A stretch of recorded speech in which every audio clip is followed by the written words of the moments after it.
We organised the British Championship for karting, and it's a Vortex engine. We brought it along today so people try and take advantage of the rules sometimes and modify engines from standard. So we want to measure the engine and the exhaust port, inlet port to get a standard, and then we can check engines that may be modified.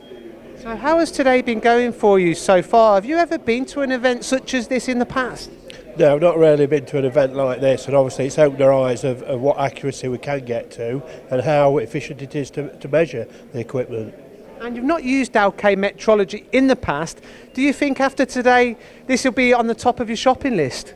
Yes, yeah, it's really good, the technology, so we are putting them to the test on what we're asking them to do, and it's not a simple solution, but I'm sure together, working together, we can find the solution we're after.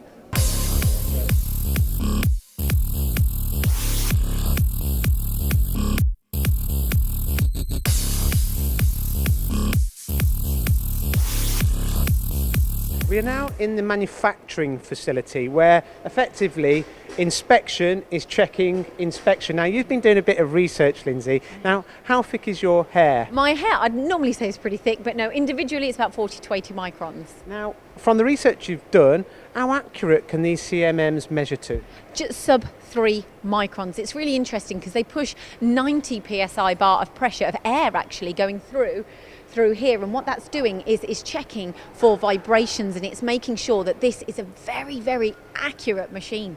Now this particular inspection is taking place on the bridge type without it being mounted onto the granite base. This is one that's been mounted onto the granite base and going through final inspection, and we're moving on to the Ultima.